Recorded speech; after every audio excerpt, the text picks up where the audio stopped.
So, hey gals and guys, welcome back to the workshop, and this is a video that I finally get to make. I say get to make, I finally gotten around to making.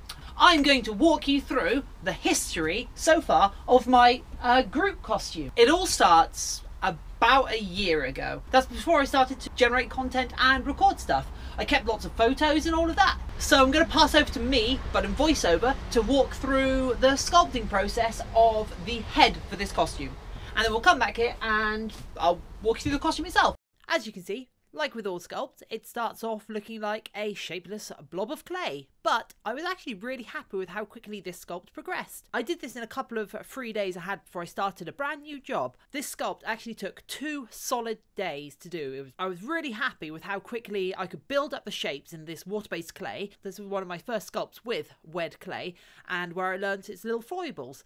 And here is the finished article. All the way around, I'm so happy with the amount of detail that went into him. I think it's really important to sculpt the head rather than carve it out of foam, just so it can have all of the details, because it is a focal point of the costume. And then I took the sculpt to a local makerspace, who I'm a regular patron of, so I could do the mould making, because I wanted to do the mould making out of fiberglass. Here you can see me laying the head down and building up the mould walls, ready to pour over a mixture of both polyester resin and polyester body filler, which is what gives this polyester resin the pink liquid look, and that is to replace the gel coat. Over that, normal layers of polyester resin to back up the entire thing, and then we just repeat it for the other side. And here we go, the actual completed mould. You can see the impressions on there, and to take the first casting, I actually bolted it together. Nowadays, I actually use a set of clamps, lots of clamps. And here's the first casting. This one went on to become my flower pot. Later on, I did do one that I could wear. Well, that we could wear.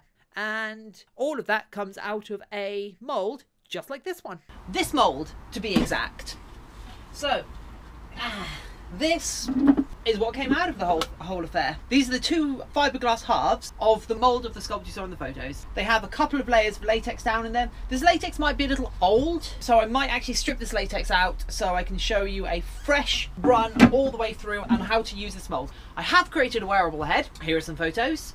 However, I ended up selling that, and I do sell copies, but I haven't had a chance to make more copies for myself. But what we do have is something that I won't stop going on about, and that is this. This is the only product of that mould I have to hand. It is Flower Pot Groot, as I have introduced you to before. The story behind him, he was actually the very first cast from that mould, but he wasn't good enough to wear as a hat.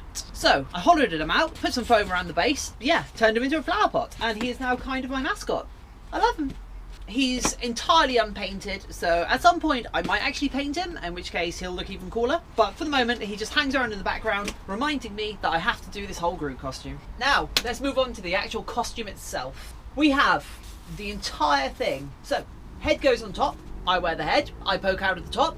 You can imagine that. This is a generic fleece that I have put 1/4 mil blue foam on as a base, and I've done that all the way down to create a foundation on which to glue the rest of the costume. And the rest of the costume, so far, is being made out of foam. Now this is all basically this stuff. I buy as much as I can at once. I ride a motorbike, so I can't transport as much as I like at a time. But I buy this all from the cheap DIY store. They're like 50 pence a metre.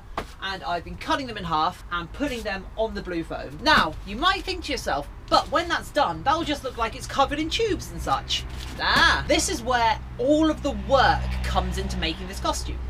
The clothing bits aren't the foundations. This blue foam is kind of not really just the foundations. These bits are going to be the foundations to give it an organic quality, and then these will be carved down, and I'll be putting panels of bark, twisting bits to go over it, getting more neoprene tubes and such, and going over the entire thing. I've even got a plan to cast some salad leaves to get the sort of veiny, leafy texture, so I can put plates of latex in the big open places that need to be mobile, like under the arm, needs to be mobile. You can't fill that with foam, otherwise the costume just doesn't work. And a couple of other places which allow me to put these textured bits of foam, and also maybe cut strips of it to put over certain bits of the trunk so it looks organic. That'll be in addition to some of the ways that I'll be painting it and finishing it. It'll be painted and finished, it'll be flock. I'll have flock in certain places. Oh yeah, what I've also done with this, for ease of wearing, the whole thing is a hoodie that I've cut the hood off. I have also sewn a zip around the bottom of the top bit and a zip around here. Once the whole thing is made, I'm going to try and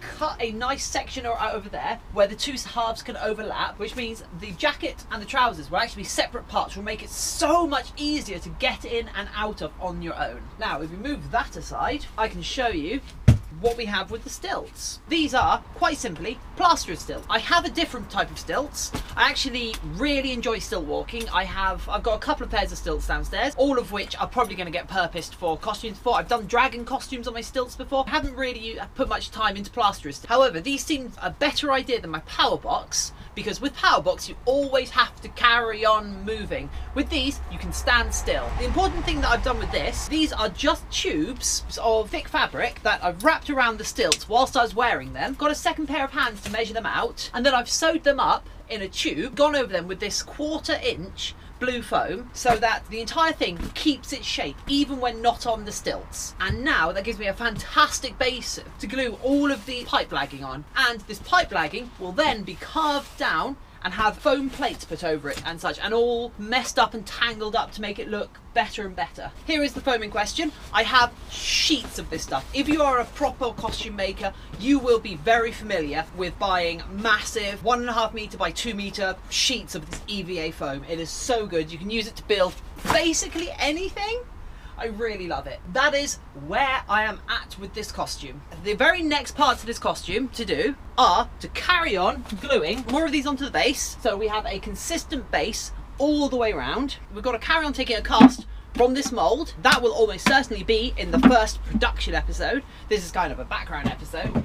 And then slightly further down the line, we've got to do the hands. Now the hands, I don't quite know how I'm going to do the hands. It's basically hands and lower arms. I think the hands are going to be sculpted and then merged into some foam. However, I'm waiting on us getting our new 3D printer before I do that, because I want to extend the hands by about 6 inches so that the entire costume remains in scale. Scaling is a very important concept when it comes to making big, ambitious costume pieces. I will talk about it in another video, but let me just tell you, learn to math. For instance, when I was scaling out Groot, for me, I learned that the crotch actually needs to be lowered by about 6 inches, no, 8 inches, to make the torso and the legs be in the right proportion. And I know exactly where I need the knees to be and all of that, all because I've taken some time to do some math and do some preliminary work. I want to extend the hands by 6 inches, which means I need some sort of control mechanism, which I'm going to try and 3D print, which will make it a little bit awkward once I'm in the costume to do anything. However, it will allow me to hide certain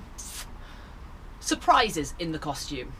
Anyway, I hope you're excited for this costume as I am. I hope you'll join me on the journey as I build it. Thank you for joining me, and goodbye.